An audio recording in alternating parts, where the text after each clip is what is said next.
Bonjour à vous tous, ravi d'être parmi vous aujourd'hui. Donc, je suis Mathieu Floch, je m'occupe des partenariats chez France Vallée. Comme Grégory l'a présenté, France Vallée, on est société de gestion agréée par l'AMF.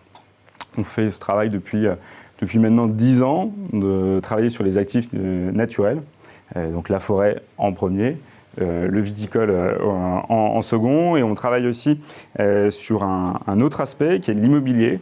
Je pense que certains d'entre vous ont déjà fait de la SCPI, et si vous faites juste l'acquisition de la nue propriété des SCPI, 9,5 fois sur 10, c'est nous qui sommes votre contrepartie, c'est nous qui récupérons l'usufruit. Voilà, c'est deux métiers, pas totalement liés, mais aujourd'hui ce sont les deux piliers de notre société. Donc nous on travaille sur de l'investissement forestier. C'est le gros de notre partie investissement en actifs naturels. Un savoir-faire qu'on a depuis plus de 10 ans maintenant, qui s'est construit sur la France et qui est passé mécaniquement avec la collecte, avec l'intérêt qu'il y a de plus en plus pour ces actifs-là, parce que c'est quelque chose qui est très ancien. L'activité, la possibilité d'investir dans de la forêt, la possibilité d'investir dans de la vigne. En France, on fait ça depuis 50 ans. Les forêts ont toujours été détenues par des grandes familles. Et d'ailleurs, la forêt française, elle est aujourd'hui privée à hauteur de 75%. 25% c'est l'État, le reste c'est du privé. Alors elle a vécu, la forêt française, elle a eu un effet de 1789, puis après un effet du temps, et donc elle s'est morcelée petit à petit, génération après génération. On a distribué, découpé, et aujourd'hui vous avez plus de 3,3 millions de propriétaires de forêts en France, ce qui est conséquent. Sur la forêt française, c'est 17 millions d'hectares, 16,9. C'est un peu plus de 30% de la surface nationale, c'est de la forêt. Donc on a un très bel actif. Et donc, voilà, elle est privée à 75%, donc ça vous fait un peu moins de 13 millions d'hectares de forêt privée. Quand vous rapportez à 3,3 millions de propriétaires, vous voyez que vous avez des confettis très souvent. Donc ça fait une forêt qui est organisée un peu bizarrement, qui est dans un cadre de gestion qui est très précis. Puisqu'on est dans le code forestier, on a un travail qui est fait par l'ONF sur cette gestion, et puis toutes les directions départementales du territoire, les DDT, travaillent de façon très certaine, et puis en continu et de façon très sévère sur cette gestion qui est faite de la forêt. Aujourd'hui, quand vous achetez une forêt de plus de 25 hectares en France, vous devez construire ce qu'on appelle un plan simple de gestion. Un plan simple de gestion, ça va vous demander beaucoup de travail en tant que particulier, parce que même nous, en tant que société de gestion, ça nous demande beaucoup de travail, parce que c'est développer une sorte de business plan, si vous voulez, pour votre exploitation forestière, pour les 30 prochaines années. 30 ans, il faut avoir un peu de toucher pour savoir ce que vous allez faire, parce qu'en fait, vous allez expliquer à l'État ce que vous allez entreprendre sur votre forêt. Les travaux que vous allez faire, les essences que vous allez replanter, ce que vous allez couper, comment vous allez le replacer, et à quelle destination vous voulez faire. Pourquoi est-ce que vous faites tous ces travaux-là ? L'idée aujourd'hui, c'est que la forêt, c'est un actif qui est vivant. Il y a de la biodiversité végétale, bien sûr, qui est liée à une biodiversité animale. Et la forêt, aujourd'hui, avec la situation de réchauffement climatique qu'on connaît, la forêt tempère le climat. Elle va aussi filtrer l'eau et elle va être un nid pour capter du carbone, puisqu'aujourd'hui, la forêt française, pour vous donner un chiffre, la forêt privée et publique, elle va capter 18% des gaz à effet de serre émis par la France. 18%, c'est ni plus ni moins que notre parc automobile privé. Donc c'est un effet qui est quand même très très fort et qu'il faut surveiller. Donc ça, là-dessus, c'est très contraint. Mais ça permet aujourd'hui d'avoir un actif forestier qui soit dans un bon état, voire un très bon état. La seule problématique qu'on a aujourd'hui, c'est pour l'exploiter. Ça, c'est commun à beaucoup d'industries. Dans les années 80, 70, 80 et début des années 90, on a subi aussi l'effet de la mondialisation, on a décentralisé. Et comme beaucoup d'industries en France, on s'est dit que c'était peut-être plus simple d'aller transporter notre bois jusqu'en Asie du Sud-Est pour le transformer, pour le rapporter. Ce qui, à la base, c'était vraiment un calcul financier. parce que si on écrit ça sur un papier en disant je vais envoyer mon bois en Chine ou au Vietnam pour le faire transformer, un chêne qui a poussé pendant une centaine d'années en France, et je vais le rapatrier, sur le papier, c'était pas super intéressant comme équation, mais financièrement, on s'y retrouvait. Associé avec ça, c'est que pendant 40 ans, on a moins investi dans notre système de transformation, on a moins investi dans des scieries. Aujourd'hui, les scieries qu'on a en France, c'est très souvent des scieries familiales, donc des petites scieries. On a quelques scieries qui sont un petit peu plus importantes, qui sont construites, qui sont dans l'est de la France.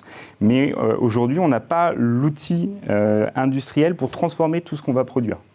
Donc aujourd'hui, on envoie du bois français en Allemagne, en Autriche, en Pologne, en Roumanie, où là, il y a des scieries de grande capacité, puisque les plus grandes scieries aujourd'hui en Europe, elles sont en Roumanie. La forêt roumaine, elle a explosé depuis le début des années 2000. On est présent d'ailleurs en Roumanie aussi, puisque, je vous l'ai dit, nous, on a commencé à investir sur de la forêt française, et aujourd'hui, notre savoir-faire fait qu'on a, par granularité, on allait acheter des forêts en Irlande, en Slovaquie, en Estonie, en Lituanie, en Finlande, en Suède. Donc on est présent maintenant sur toute l'Europe. Parce que pour revenir sur la question de départ, et le point de départ de cette explication, c'est l'atout d'un actif naturel dans un patrimoine contre l'inflation. Enfin, même c'est un hedge contre l'inflation, c'est pour suivre l'inflation en quelque sorte, puisque c'est assez simple à comprendre. Aujourd'hui, quand vous avez une augmentation des prix des matières premières, le bois, c'est une des matières premières qu'on consomme de façon assez importante. Aujourd'hui, la réglementation, qu'elle soit mondiale ou européenne, et dans notre cas, c'est très souvent la réglementation européenne qui va nous obliger à utiliser ce qu'on qualifie grossièrement de matériaux biosourcés. Ça va être de la paille, du chanvre, du lin et du bois. Aujourd'hui, cette réglementation-là, elle nous pousse à utiliser du bois dans la construction. On dit, si vous voulez construire un bâtiment neuf, si l'État veut construire un bâtiment neuf, 50% des matériaux utilisés doivent être biosourcés. Aujourd'hui, ça arrive sur le privé aussi. On l'a vu là depuis 2-3 ans, les grands groupes, les grands constructeurs français, les Vinci, les Bouygues, les Eiffage, communiquent de plus en plus en disant à horizon 2030, on souhaite avoir 50%, 55% de bois dans nos bâtiments. À horizon 2050, on va arriver à 70% et on veut faire des bâtiments 100% bois. Ce sont des très belles paroles. Nous, ça nous va très très bien. Si vous voulez utiliser du bois dans vos bâtiments, allez-y, faites-le. L'idée, c'est que l'actif forestier, c'est un actif qui est cantonné. Aujourd'hui, la forêt européenne, c'est 178 millions d'hectares. Ça va être compliqué d'en faire beaucoup plus, puisqu'il y a trois actifs qui vont jouer un peu les uns avec les autres. Ça va être tout ce qui va être forêt, tout ce qui va être terre agricole, et tout ce qui va être immobilier et zone urbaine. En France, on arrive à la limite. Là, les trois parties, on a un peu tiré partout. Aujourd'hui, pour de la forêt, ça n'a plus trop d'intérêt. Quand il y a quelques années, sortie de la guerre, depuis le début du XXe siècle, avec l'arrivée d'une agriculture plus productive, des terres qui étaient moins productives, on les avait switchées. Si c'était compliqué de travailler, des coteaux un peu en pente ou choses comme ça, on a arrêté de planter du blé ou du maïs et on avait planté un peu d'arbres et on s'est dit ça va rester comme ça. Aujourd'hui, on arrive vraiment à la limite. Les terres agricoles, on en a besoin. Le contexte qu'on connaît depuis 2020, en fait, tout ce qu'on connaît depuis 2020, que ce soit la partie Covid, mais le contexte russo-ukrainien aujourd'hui, c'est une réflexion qu'on a depuis 3 ans en disant à l'État, au niveau français, au niveau européen, c'est comment est-ce qu'on peut produire plus proche et comment est-ce qu'on peut produire sur le territoire européen. Ça touche pour tout, pour l'agricole. On l'avait vu aussi pendant le Covid avec les problématiques qu'on avait sur certains médicaments et qu'on s'est rendu compte qu'on n'était plus capable de produire du paracétamol en grande quantité en Europe. Donc c'est toute une réflexion qui est faite là-dessus. Donc là-dessus, au niveau européen, on arrive à la limite. Ce qui est en forêt va rester en forêt, ce qui est en terre agricole va rester agricole, et le reste, ça va être de l'urbanisme. Et on voit que pour l'urbanisme, la question qu'on a aujourd'hui, c'est de verticaliser, puisque on ne va pas pouvoir non plus étendre les villes de plus en plus. Il faut garder cette structure-là. Donc l'actif forestier, il est cantonné. Ce qui, en tant qu'investisseur, est plutôt une bonne chose. C'est le principe même d'offre et de la demande. Si votre offre est cantonnée, et si vous avez une demande qui semble un peu augmenter, vous avez vos prix de vos actifs qui vont être plus intéressants. Donc ça, c'est dans un cadre non inflationniste. On a déjà, pour l'actif forestier et pour sa matière, qui est la matière bois, une demande qui est de plus en plus importante. Et depuis une année, on a un caractère inflationniste qui nous va très bien en tant que propriétaire de forêt. Puisque si on a une matière première, un prix de la matière première qui augmente, les revenus qui sont liés de la forêt, c'est-à-dire le bois, va augmenter, donc vos revenus augmentent. Et comme une forêt, c'est assez simple à valoriser, 20% du prix de votre forêt, c'est le foncier, c'est votre terre. Il y a une corrélation qui est légère, mais qui existe avec le marché de l'immobilier. Plus vous êtes proche d'une agglomération, plus votre foncier va être lié avec le prix de l'immobilier. C'est mécanique. 80%, donc le reste, c'est le bois sur pied.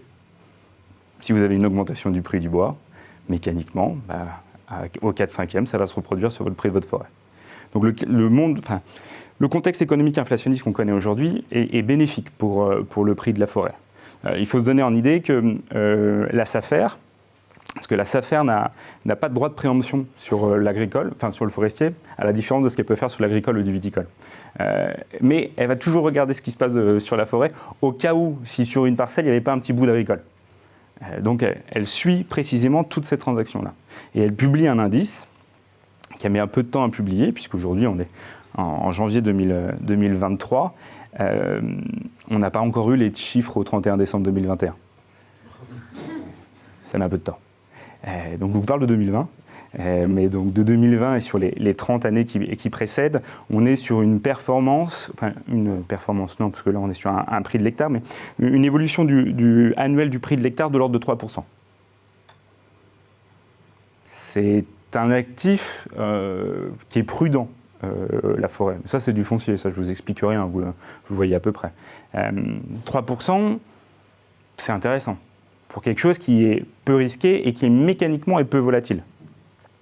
Si je vous trace la performance, l'évolution du prix de l'hectare de forêt sur 30 ans, je vous mets un point A, un point B, je tire une ligne droite, je ne vais pas avoir tout à fait faux.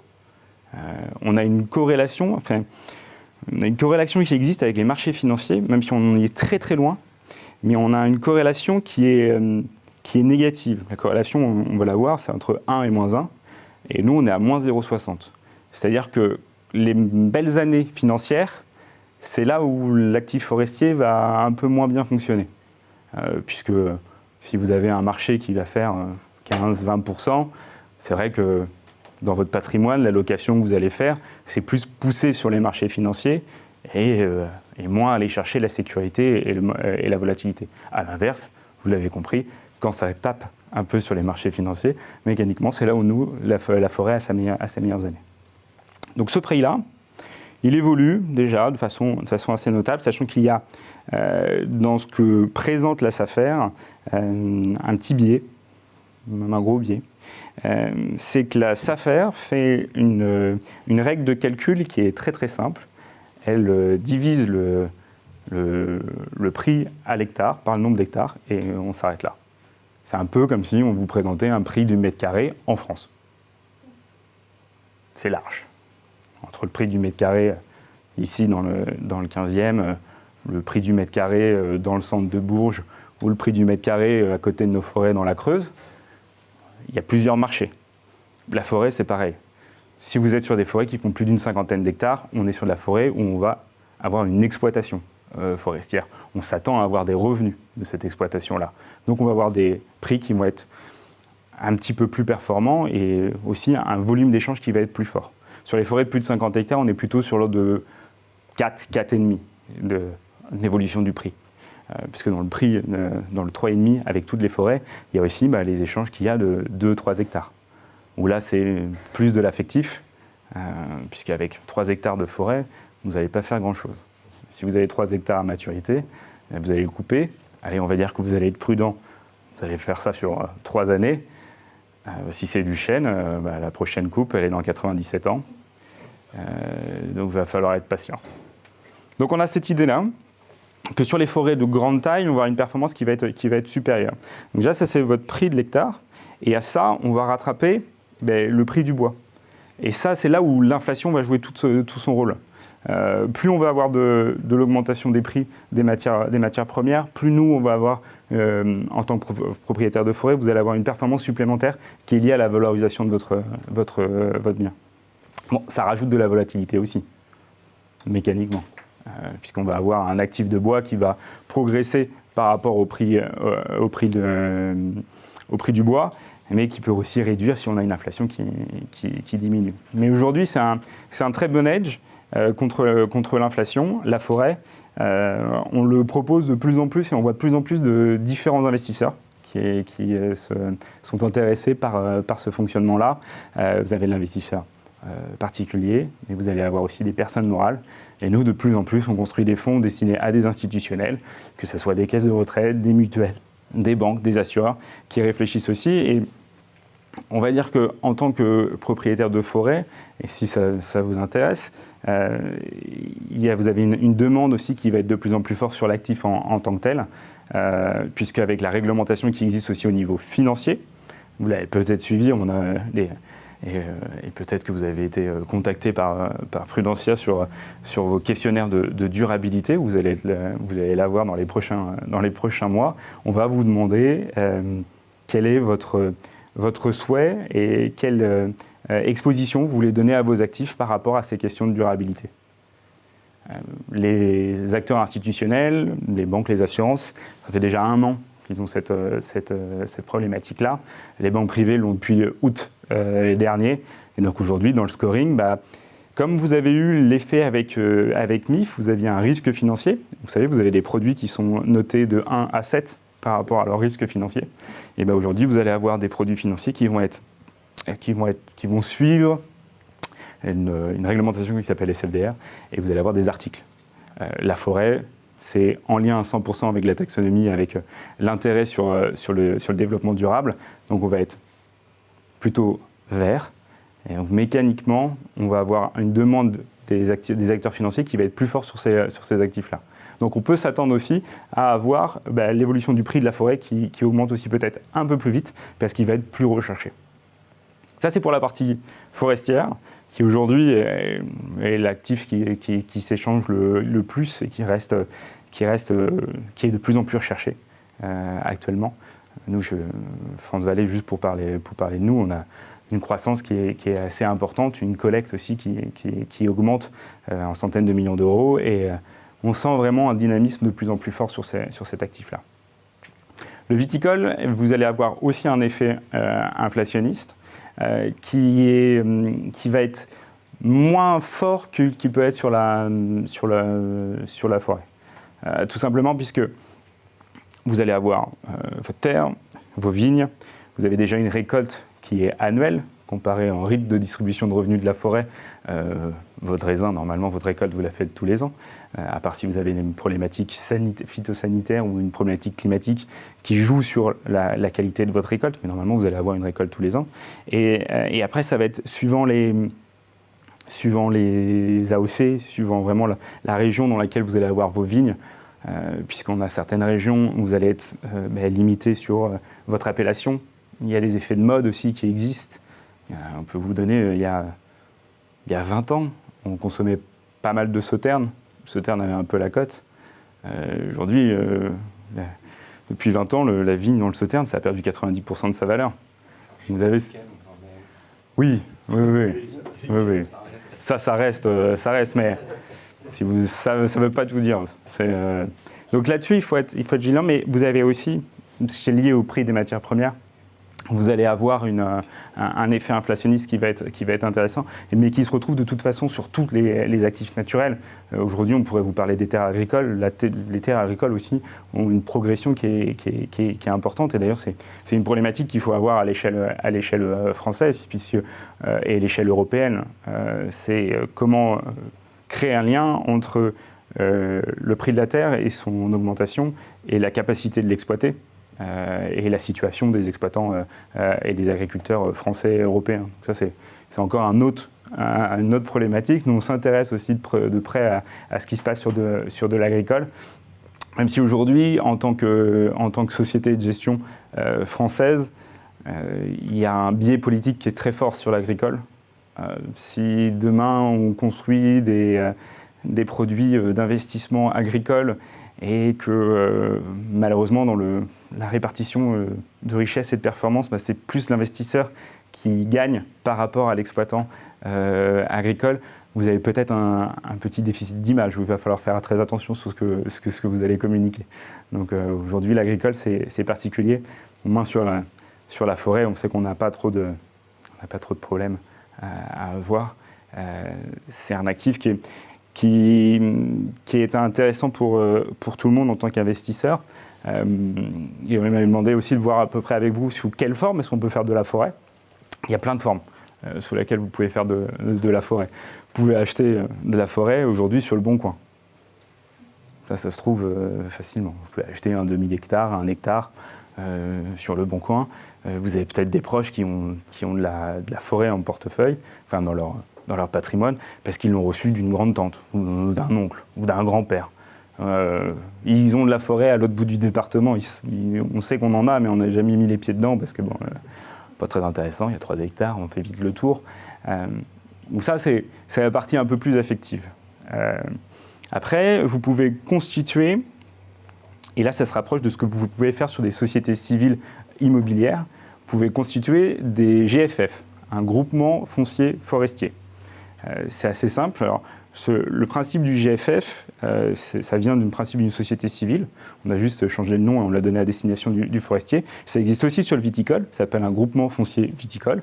Et ça existe aussi sur l'agricole, groupement foncier agricole. Voilà, ni plus ni moins. Ça vous permet de le constituer, de constituer un portefeuille diversifié. Alors c'est intéressant en tant que personne physique et en tant que privé. À l'échelle familiale, ça peut être intéressant aussi pour constituer un portefeuille, si vous voulez, à proximité de chez vous. Par exemple, si certains d'entre vous sont chasseurs, ils doivent déjà connaître le fonctionnement d'un GFF, puisque ça sert aussi en famille, on peut faire des partages, on peut faire un suivi qui est beaucoup plus simple dessus. Après, la limite du GFF, c'est parce qu'on est lié à tous ces principes de la société civile. Nous, en tant que société de gestion, on a commercialisé jusqu'en 2018. On en a fait un peu en 2019 aussi, mais on a commercialisé pendant quasiment 8 ans, de notre création jusqu'à 2019, ces fonds-là, sous leur forme de GFF. On commercialise toujours des GFV. Après, pour une société de gestion et pour un investisseur qui n'a pas vraiment une relation affective au territoire, le GFF, c'est peut-être un peu limité, puisque vous allez avoir votre responsabilité en tant qu'investisseur qui n'est pas limitée à vos apports. On peut vous demander plus que ce que vous avez apporté, parce qu'on est dans le cadre d'une société civile. Alors, mécaniquement, sur de la forêt, c'est peu probable que ça vous arrive, qu'on vous appelle pour engager plus de fonds, puisque très souvent, à l'intérieur d'un GFF, vous avez une parcelle forestière, et c'est tout. Après, on peut vous appeler parce que les travaux d'exploitation coûtent plus cher, et du coup, il faut remettre un petit peu au pot. Pour nous, ça ne s'est jamais vu sur notre structure. Mais voilà, donc mécaniquement, je vous ai parlé tout à l'heure de votre échelle de risque SRI, de 1 à 7. Et comme dans un GFF, la responsabilité des associés n'est pas limitée aux apports, tout de suite, vous êtes à 7. Ce qui n'est pas très pratique. Après, ce qui n'est pas pratique aussi sur ce mode de gestion et sur ce véhicule juridique, c'est au niveau de la communication et de la commercialisation. Au niveau de la communication, dans les statuts, vous ne pouvez pas avoir plus de 150 associés dans ces fonds. Mécaniquement, 150 associés, ça va vous limiter la taille du produit, le nombre de forêts que vous avez à l'intérieur et la capacité que vous avez d'avoir de la diversification au sein d'un portefeuille d'un GFF. Un GFF que l'on constituait, en moyenne, ça faisait 3,5-4 millions d'euros d'encours. Puisque, 150 participations, tout le monde ne va pas mettre 1 million d'euros dedans, donc ça va rester quelque chose qui est plus petit. Mais c'est une structure juridique qui, je vous dis, fonctionne bien dans un cadre privé. Ça fonctionne plutôt très bien, c'est facile à piloter, ça ne demande pas beaucoup vous n'avez pas de commissaire aux comptes, vous n'avez pas de conseil d'administration, c'est des choses qui sont plus limitées. Donc le GFF, vous le retrouvez aussi sur le GFV, et ça, des GFV, on en a encore, nous, dans la gamme, et vous en retrouvez plus de GFV commercialisés par des sociétés de gestion que GFF, puisque depuis 2019, et sous l'impulsion de l'AMF et de France Vallée, puisqu'on était à l'origine de tout ça, il y a un nouveau statut qui a été créé, qui est celui de GFI, Groupement Forestier d'Investissement. Le GFI, c'est pas compliqué, c'est une SCPI qui investit sur de la forêt. L'idée de ça, c'est de sortir du mode juridique et du carcan dans lequel on était avec un GFF. La responsabilité des associés n'est limitée qu'à leurs apports. Mécaniquement, on revient sur un véhicule qui est du coup à une échelle de 3 sur 7 et qui va convenir à des investisseurs qui sont plus prudents. Donc déjà, ça c'est une sacrée avancée. On est sur un véhicule qui va pouvoir, sur lequel on va pouvoir être plus transparent sur les données qu'on va produire. Sur lequel, sur la commercialisation, on va pouvoir en parler beaucoup plus librement. Parce qu'un GFI, à la différence d'un GFF, un GFI va avoir un visa de l'autorité des marchés financiers. Avant de le commercialiser, il est validé dans son fonctionnement et dans la construction de sa performance et dans la construction du fonds, il est validé par l'autorité des marchés financiers. Et aujourd'hui, quand un GFF, vous pouvez en créer en tant que personne physique, un GFI, il faut être société de gestion agréée par l'AMF. Donc on a aussi, c'était un souhait de l'autorité des marchés financiers de donner un cadre à l'investissement forestier, un cadre qui soit plus proche des standards actuels que vous avez sur des produits d'investissement. La forêt avait plutôt été laissée à part, c'était un produit qui était un peu exotique. Si vous vouliez, quand vous preniez le cahier des éco-week-ends, la forêt, c'était plutôt sur la fin du cahier, avec les montres, l'art, les voitures de collection. Or, aujourd'hui, c'est un actif qui a toute sa place dans une diversification patrimoniale, qui va être utilisé de plus en plus par des différentes typologies d'investisseurs, et sur lequel il fallait avoir aussi ce changement réglementaire. Donc un groupement forestier d'investissement, un GFI, aujourd'hui, il n'y a plus trop de limites. Aujourd'hui, vous pouvez avoir un véhicule qui soit plus important en capitalisation, en encours, et du coup, plus diversifié. Alors je vais prêcher pour ma paroisse, mais le plus gros GFI qu'on a actuellement chez France Vallée, il s'appelle France Vallée Patrimoine, et il fait 270 millions de capitalisation, et il y a plus de 70 forêts en France. Dans ces 70 forêts en France, on a une diversité géographique, puisqu'on va avoir des forêts qui vont aller du Finistère jusqu'à la Gironde, on va aller jusqu'à l'Ardèche, et on remonte quasiment dans le Grand Est. On a cette possibilité, avec un GFI aujourd'hui, en tant que société de gestion, vous avez la possibilité de vraiment construire un portefeuille diversifié en forêt.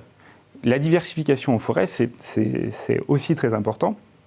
Mais bon, ça c'est le principe même de diversification. Si je vous parle d'actifs financiers, d'immobilier ou tout autre, en fait, ça doit être votre réflexion de base, c'est comment diversifier. L'adage qu'on connaît, c'est pas mettre ses œufs dans le même panier. En forêt, c'est pareil. Donc on ne va pas avoir les mêmes essences, on ne va pas avoir le même climat, on ne va pas avoir les mêmes stations géographiques et les mêmes stations forestières. Et c'est notre travail en tant que société de gestion d'aller chercher les avantages dans certaines régions et certaines essences qui se portent mieux dans certains climats. Aujourd'hui, dans les risques de la forêt, puisqu'on n'a pas parlé des risques, mais les risques de la forêt, il y en a deux qui vont venir rapidement en tête, c'est la tempête et l'incendie. Alors en France, on a un cadre législatif et un cadre qui est très précis. On doit s'assurer sur ces risques d'assurance de tempête et d'incendie. Et les sociétés de gestion comme les nôtres, nos forêts sont assurées pour l'incendie et pour la tempête. Ça ne nous coûte pas si cher que ça. Parce que ça altère évidemment la rentabilité. Oui, tout à fait. Mais il faut savoir que très souvent, ce qui est brut, c'est ce qui est jeune.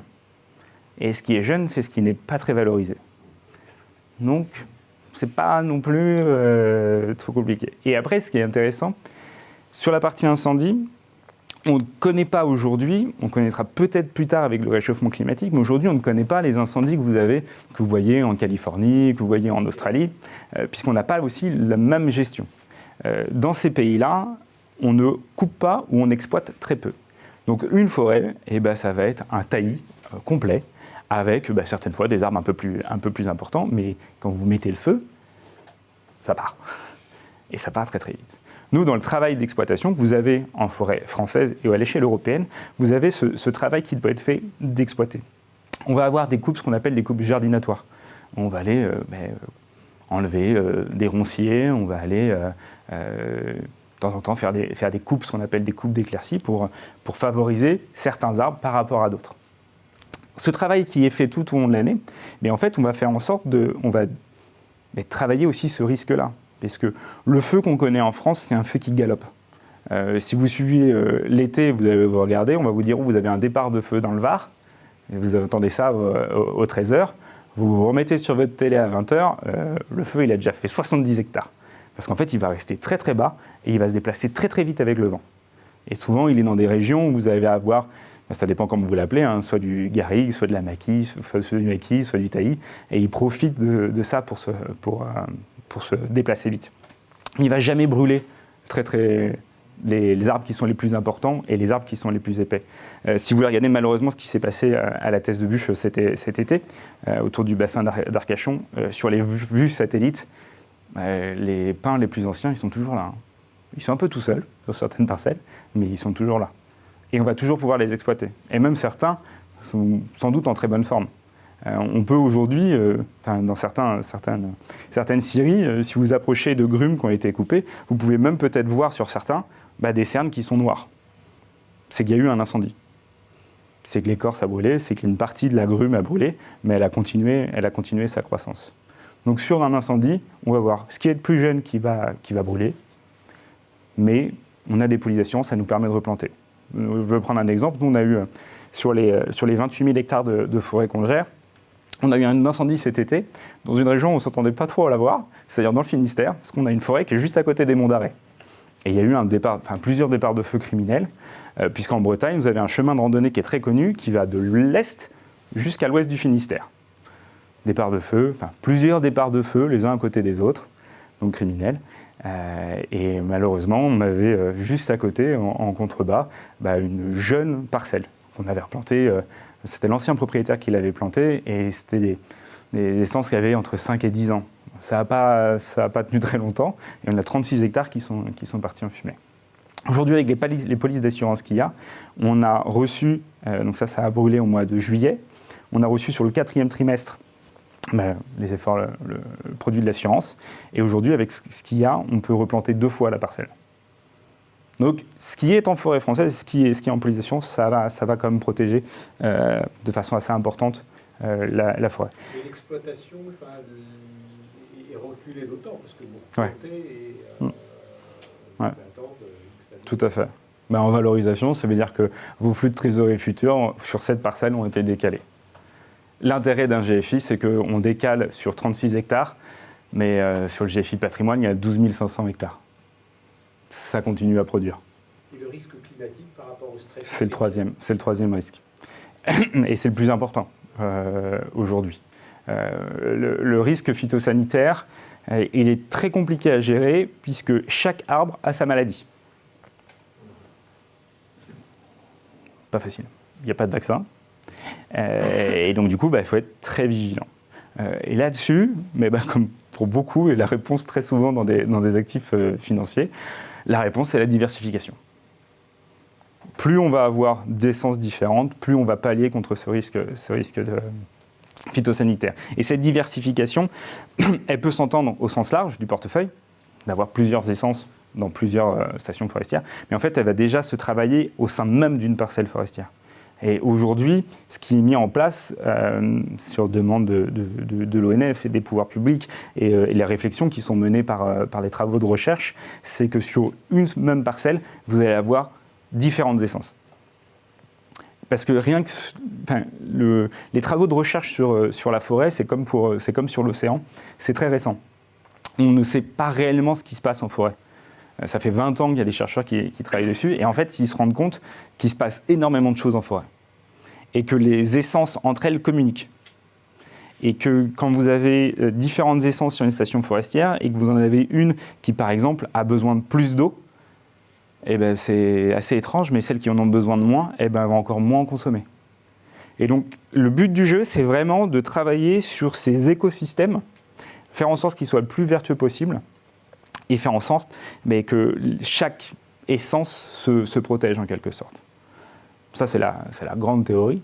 Nous, déjà, c'est sur une parcelle, si vous avez différentes essences, s'il y en a une qui est malade, déjà, vous n'allez pas vous retrouver la maladie sur toute la parcelle.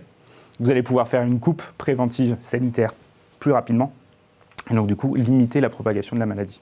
Après, ce qu'il faut savoir aussi, c'est que sur une même station forestière, un même lieu géographique, une forêt monoessence et une forêt diversifiée, il fait de 1 à 2 degrés plus frais dans la forêt diversifiée. Là aussi, vous avez un rempart au risque phytosanitaire. Et après, dans un autre travail, c'est un travail aussi de la société de gestion. C'est notre travail de faire en sorte ou de ne pas acheter des forêts qui, pour nous, sont en danger, puisque vous avez les essences qui ne correspondent pas au climat.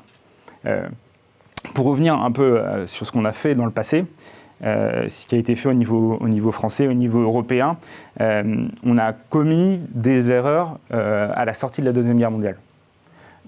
Alors, c'est assez simple à dire aujourd'hui qu'on a commis des erreurs à la sortie de la Deuxième Guerre mondiale, et on est très en phase pour dire oui, il a été commis, et c'est pour ça que vous voyez aussi beaucoup de reportages sur la forêt française en disant « Ah, regardez ce qu'ils ont fait, c'est du monoessence, c'est n'importe quoi ». Oui, sauf qu'on oublie très souvent, on oublie de remettre dans son contexte. À la sortie de la Deuxième Guerre mondiale, on a besoin de matériaux de construction. Ce qui fonctionne très très bien pour faire du bâtiment, c'est de l'épicéa. L'épicéa, vous le plantez, de lui-même, il va pousser droit. Et il va pousser dur. Donc si vous voulez vous faire de la charpente, l'épicéa, ça fonctionne super bien. En France, en Allemagne, en Autriche, en Pologne, tout le monde se dit, go, full épicéa. On va en coller partout. L'idée, c'est qu'on a créé en plaine, et c'est là où on revient sur l'idée, c'est que sur des zones qui étaient agricoles plus productives, et on a fait le choix de se dire, ok, on va faire de la en quelque sorte de l'agriculture forestière, mais on va planter des champs d'épicéa.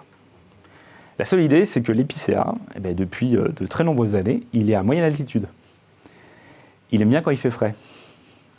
Et il a besoin d'humidité. Mais ça, dans les années 50-60, c'était le cadet de nos soucis de réfléchir à ça. Et puis on le voyait, on le connaissait, mais ce n'était pas ça qu'on voulait. On voulait des matériaux de construction, donc on a planté de l'épicéa. Sauf qu'aujourd'hui, avec le réchauffement climatique, un arbre qui a besoin d'être frais et d'avoir besoin d'un cadre plus humide, l'épicéa, il n'est pas super bien. Donc c'est notre travail en tant que société de gestion aussi, de faire attention et de privilégier les essences qui fonctionnent bien. L'épicéa, aujourd'hui, on en a en portefeuille. On en a un tout petit peu en France, mais en fait, on en a à l'échelle européenne. De l'épicéa, aujourd'hui, on l'achète en Finlande. Il n'a pas les mêmes propriétés en termes de construction. Il va pousser plus lentement, mécaniquement, il fait beaucoup plus frais, il fait même froid, donc il va avoir moins de soleil, donc il va pousser de façon plus lente, mais il va être encore plus concentré. Donc ça va être encore un bon atout pour de la construction. Donc c'est vraiment ce risque-là, de risque phytosanitaire, là où il faut être très vigilant, c'est sur les essences qu'il y a à l'intérieur. Et c'est pour ça que sur les différents fonds aujourd'hui, les typologies de véhicules juridiques, le GFI sera celui qui sera, en tant qu'investisseur, le plus adéquat à un investissement forestier, puisque vous allez avoir une plus grande diversification. Vous allez déjà avoir en plus le travail d'une société de gestion et d'une équipe de gérants dont c'est leur métier, qui consacrent tout leur temps. Sur le terrain, on a des exploitants forestiers qui travaillent très très bien.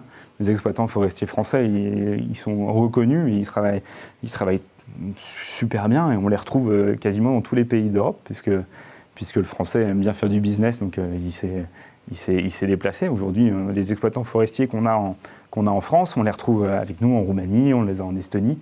On va retrouver des exploitants forestiers allemands, on va retrouver des exploitants forestiers danois et les Scandinaves, bien sûr. Donc dans un GFI, vous allez avoir aussi cette pluralité-là. Alors aujourd'hui, les GFI sont construits que sur de la France. À l'échelle européenne, vous allez retrouver des foncières. La différence, ça va être la nature juridique. Sur une foncière, on va être sur une SAS ou une SA, une société anonyme ou une société par action simplifiée. Tout simplement parce que le statut de GFI aujourd'hui a été plutôt construit, et dans les statuts, c'est plutôt de la forêt française qui avait été mis en avant. Rien ne nous empêche aujourd'hui de faire investir un GFI sur de l'Europe, mais vous avez beaucoup de leviers fiscaux qui sont aussi liés à l'investissement forestier. Et il y en a un qui est important en France, c'est un abattement qui existe sur les droits de mutation à titre gratuit en cas de donation ou de succession, qui est fantastique comme abattement, puisque vous avez un abattement de 75% sur les droits de mutation à titre gratuit sur l'actif forestier. Et dans un GFI, dans le cadre d'un GFI, c'est différent avec un GFF, mais dans le cadre d'un GFI, vous n'avez pas de durée de détention, ni pour le souscripteur, ni pour les héritiers donataires. Vous n'avez pas d'âge maximum, vous n'avez pas de conditions de montant, et vous n'avez pas de conditions de lignée. Et ça, aujourd'hui, ça ne fonctionne que sur de la forêt qui est gérée en France. Et c'est pour ça que dans les GFI que vous allez retrouver, que ce soit ceux de France Vallée ou ceux de nos confrères, vous allez très souvent avoir que de la forêt française, parce qu'on veut simplifier aussi pour l'investisseur. S'il investit dans un GFI, ce qui va être en forêt à l'intérieur, ce sera que de la forêt française. Alors, à l'échelle européenne, on va aller sous la forme de société, de SAS ou de SA, et là c'est plutôt de la participation, c'est de l'investissement aussi, mais on y va pour d'autres intérêts. La diversification va être aussi les parties prenantes. Les statuts se rapprochent de ce qu'on fait pour un GFI, mais on va aussi avoir un regard de l'AMF sur ces véhicules-là. C'est très très proche, c'est juste le statut qui va être un petit peu différent. Sur le viticole, on a des foncières aussi qui existent sous la forme de SA. Très souvent, vous allez retrouver des GFV sur ces produits-là. Et aujourd'hui, sur le viticole, vous n'avez pas de produit qui soit comparable au GFI. Ça n'existe pas encore. L'idée du viticole en France, c'est qu'on a une pluralité de vignobles. On a aussi différents baux qui sont mis en place.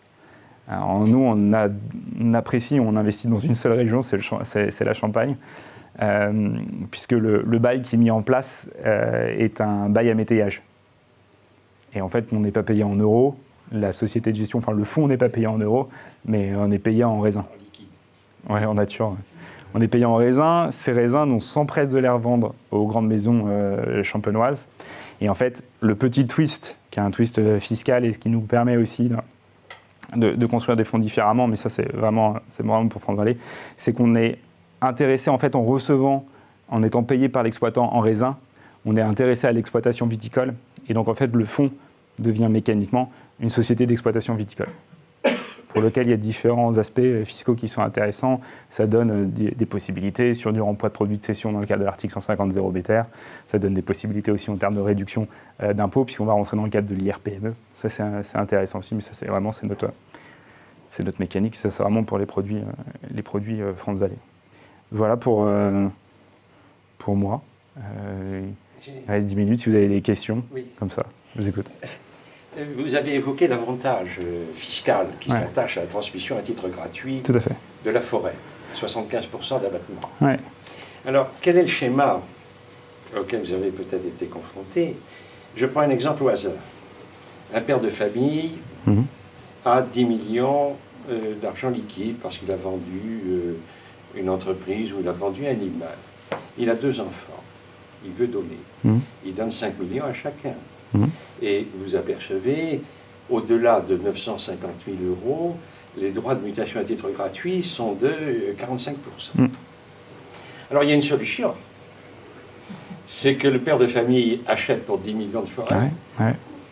Il donne avec 75% à ses enfants, c'est-à-dire il donne 2,5 millions. Enfin, l'assiette des droits de mutation est de 2,5 millions. Et les enfants, une fois qu'ils ont obtenu la donation, ils vendent 10 millions. Voilà, qu'en pensez-vous? Mais c'est le mécanisme qui est souvent mis en place. Ah oui, c'est ça, oui. Ouais. Il y a un risque de requalification Alors, non, parce qu'en fait, il y a un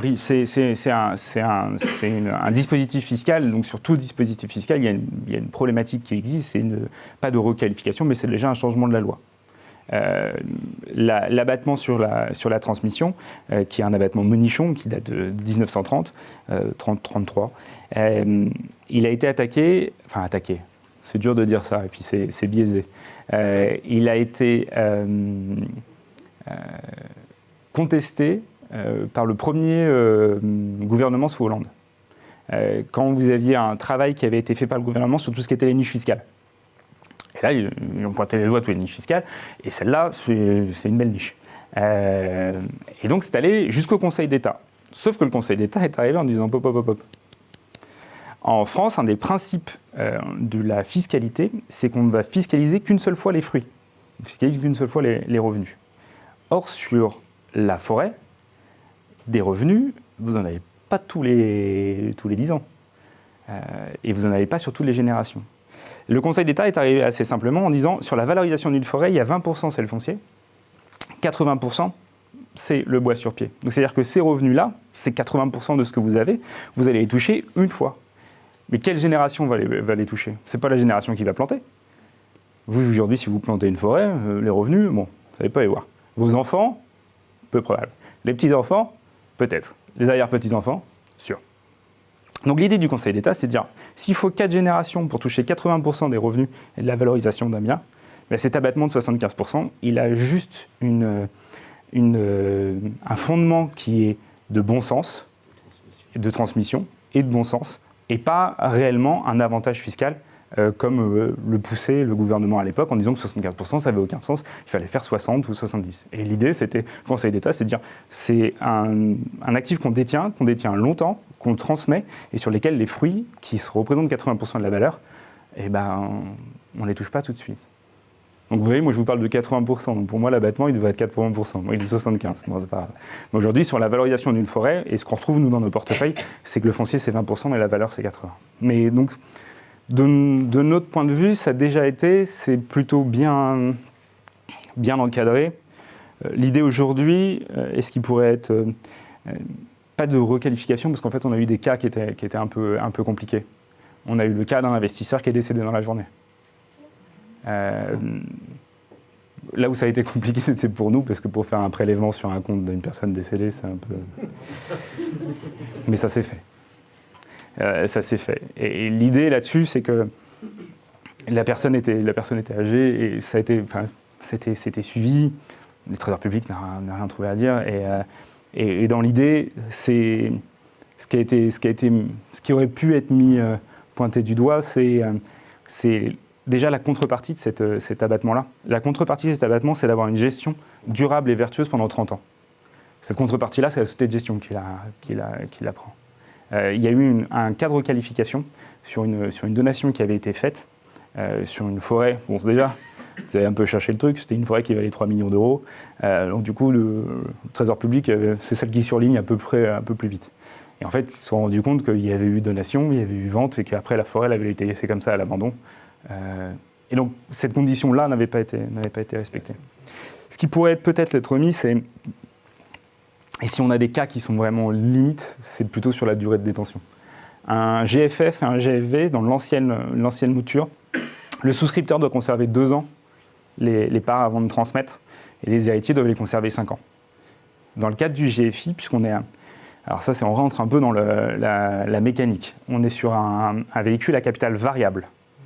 Donc quand on fait un retrait, c'est une réduction de capital. Quand on collecte et qu'on a une nouvelle souscription, c'est une augmentation de capital. Vu qu'on fait des augmentations de capital, on augmente de la valeur. Et comme on fait de la création de valeur, en fait, aujourd'hui, il n'y a pas de condition de détention. Peut-être que demain, ça changera et on reviendra avec une condition de détention. Mais c'est plus là-dessus que sur une requalification des opérations. Et en cas de vente, c'est vous qui reprenez, par exemple, ou c'est pour trouver un... Capital variable, c'est l'argent qui rentre qui sert ceux qui veulent sortir. Et en plus, statutairement, dans les fonds France Vallée, on garde toujours 10% de cash. Donc aujourd'hui, sur les 270 millions qu'on prend le plus gros fonds, il y a 27 millions de cash. Et ce fonds-là, l'année dernière, il fait 80 millions de collectes. Donc la liquidité. C'est liquide, vous êtes en train de dire. Ouais. Dans l'état actuel des choses, oui. Et je suis toujours obligé de prendre des... prendre des réserves là-dessus, mais dans l'état actuel des choses, oui, c'est assez liquide. Ça prend 72 heures de sortir. Et ça vous prend 5 minutes à rentrer. Donc ça, c'est un actif de rendement, de capitalisation. Alors ça, c'est mécanique. Ça, c'est une image qui est assez simple à voir. Un arbre, quand ça pousse, ça prend de la valeur. Sa croissance, il prend du mètre cube, donc c'est de la capitalisation. En fait, les seuls revenus que vous allez avoir, c'est lié à la coupe du bois. Vous l'avez bien compris qu'on ne coupe pas tous les arbres tous les jours. Donc ça ne va pas être du rendement. Mais on va avoir des baux de chasse, des baux de pêche. Et ça, c'est c'est des cycles qui sont réguliers, c'est des cash flows qui sont annuels. Et on a, depuis quelques temps, et là aussi c'est un des bienfaits de l'inflation et de la remontée des taux, mais le cash que l'on conserve, on n'a pas le droit de faire beaucoup de choses avec. On peut le mettre sur du compte à terme. Mais un compte à terme, il y a maintenant 18 mois, ça nous coûtait de la perf. Aujourd'hui, ça marche plutôt bien. Donc non, ça va vite. Oui. Est-ce que vous avez un effet ciseau entre la hausse des coûts d'exploitation, puisque l'inflation, ça a tout un tas d'impacts, j'imagine, et la hausse de la valorisation? Est-ce que vous avez un point mort critique là-dessus, c'est-à-dire si les coûts d'exploitation vont plus vite que la valorisation? Ouais. Puis l'autre question qui était un peu d'actualité l'année dernière, qu'est-ce qui se passe quand ça brûle? Sur le premier, aujourd'hui, on a aussi cette chance, c'est que l'exploitation, on n'a pas une exploitation à 100% de nos forêts tous les ans. On a même une exploitation qui va couvrir 10-15% de nos actifs, alors que c'est 100% de la valorisation du fonds qui est repris. Il y a certaines parcelles, aujourd'hui, dans les bienfaits qui sont mis en place, on ne fait pas passer de machines de coupe pendant 20, 25, 30 ans. Certaines parcelles, on les met de côté, elles vivent leur vie, et donc du coup, elles ne demandent pas de coût d'exploitation. Donc c'est pas 100% du portefeuille ne va pas demander de coût d'exploitation, alors que 100% du portefeuille va être réévalué. Donc ça, on a un point qui est on est assez tranquille là-dessus. En cas d'incendie, très souvent, c'est de l'assurance. Il y a une autre idée aujourd'hui qui est en place, ça reste de la théorie, puisque les deux pourront pas jouer en même temps, enfin, on ne pourrait pas additionner les deux. C'est soit on s'assure, ça nous permet de replanter, soit dans le cas, aujourd'hui, ça serait de ne pas s'assurer.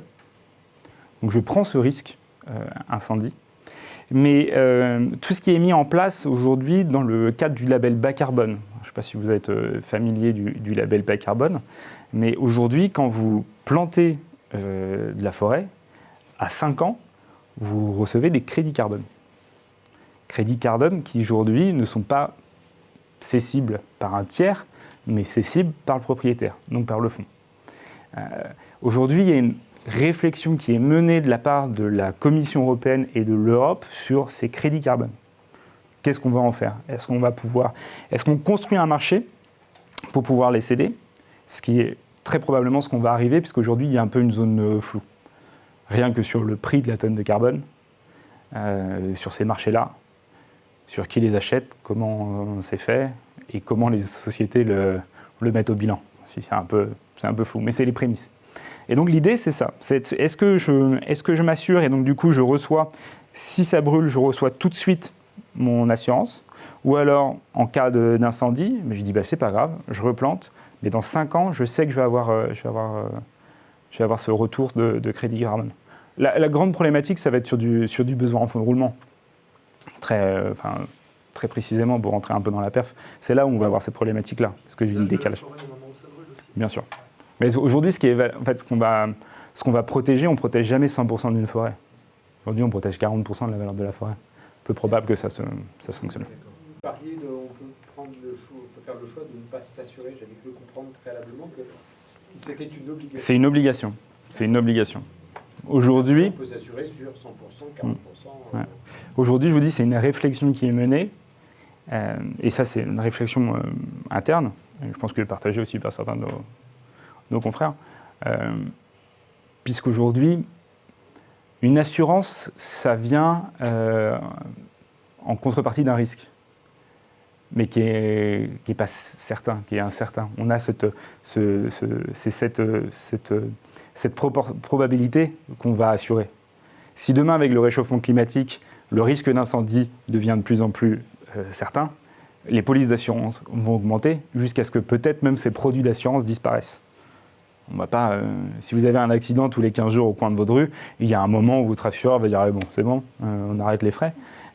Si demain on a des feux qui sont de plus en plus présents dans certaines régions, est-ce que les assureurs à chaque fois vont dire ok, on remet au pot, on remet au pot. Donc ça, c'est les réflexions qu'il y a, mais c'est vraiment les réflexions là je vous dis, c'est les réflexions à 20-30 ans, mais c'est intéressant aussi.